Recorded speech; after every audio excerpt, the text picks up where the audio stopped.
fiscale aux distributions de dividendes de sources françaises perçues par des résidents belges, étant la majeure nouveauté de cette nouvelle convention, qui probablement est celle dont on sentira l'impact financier le plus important, du moins dans un premier temps. Alors aujourd'hui, comment ça se passe sous l'actuelle convention? Lorsqu'un contribuable belge, personne physique, perçoit un dividende français, la Convention prévoit que le pouvoir d'imposition revient à la Belgique, et donc la Belgique prélève en principe 30% d'impôt sur le dividende, mais la France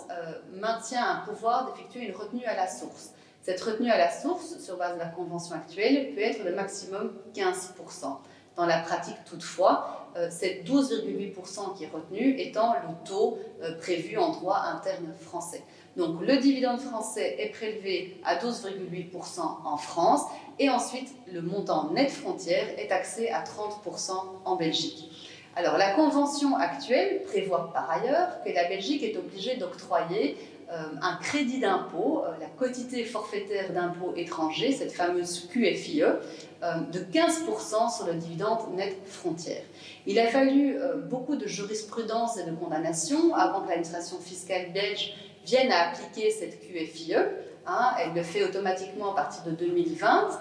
pour les revenus perçus en 2020, pour lesquels, dans la déclaration fiscale, un code particulier a été prévu à l'IBP. En ce qui concerne les dividendes français perçus antérieurement, l'administration fiscale admet d'appliquer le crédit d'impôt si une réclamation avait été introduite en bonne et due forme et dans le délai de 6 mois de l'avertissement extrait de rôle. Des discussions persistent encore en ce qui concerne la possibilité de récupérer la QFIE qui avait été retenue sur des dividendes français lorsque l'on en demande l'application par un dégrèvement d'office ou lorsque les dividendes avaient été précomptés par un établissement bancaire belge et n'avaient pas été déclarés dans la déclaration à l'IBP. Alors, que prévoit la nouvelle convention ? Eh bien, elle maintient ce principe d'imposition de 30% en Belgique, le pouvoir d'imposition général revenant à l'état de résidence de l'actionnaire, et la retenue à la source française est encore toujours possible. Toutefois, maintenant, le taux de 12,8% a été inséré dans la nouvelle convention. De facto, ça ne change rien parce que c'était le taux déjà appliqué par la France. Par contre, malheureusement, le crédit d'impôt de QFIE n'est plus repris dans la nouvelle convention et donc ça veut quand même dire qu'on aura une hausse de l'imposition subie de manière globale parce qu'avec l'application de la QFIE, l'imposition totale était de 25,8% sur les dividendes perçus, alors que sans QFIE, donc à partir de l'entrée en vigueur de la nouvelle convention, nous allons avoir une imposition totale de ces dividendes français de 38,96%, donc une hausse de 13,07% sur les dividendes perçus. Alors finalement, en ce qui concerne le contribuable personne physique belge qui perçoit des dividendes issus d'une SCI translucide, mentionnons que la nouvelle convention ne change rien à la fiscalité applicable aujourd'hui depuis les arrêts de la Cour de cassation belge de 2016 et de 2017. Ces dividendes restent imposables en Belgique au taux de 30%, quand bien même les revenus distribués, étant des revenus fonciers ou des plus-values immobilières françaises, ont déjà été taxés en France.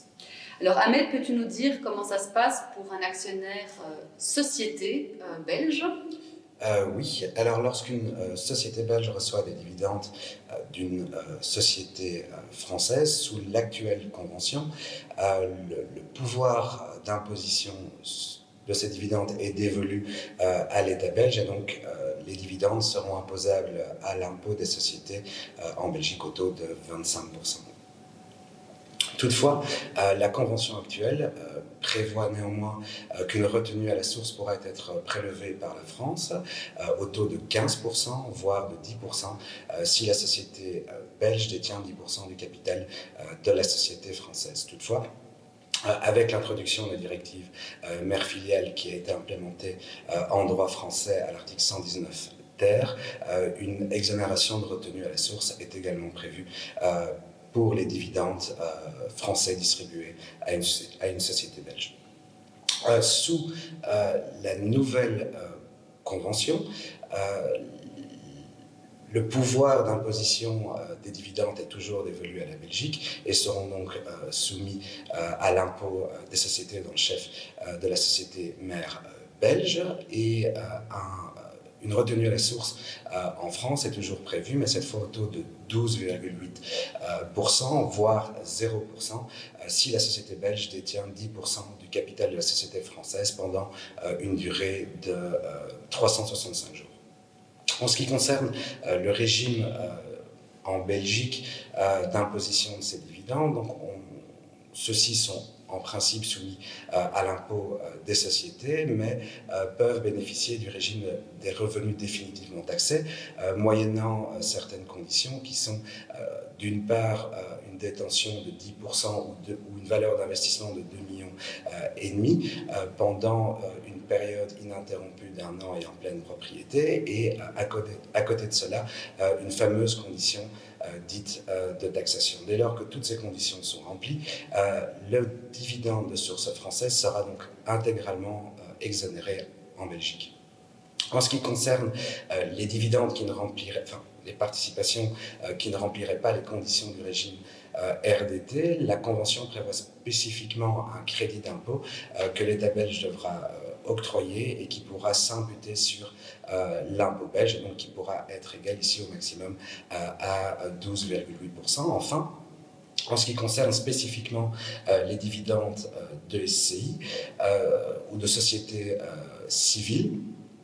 translucides, ceux-ci donc pourront, sous l'égide de la nouvelle convention, bénéficier du régime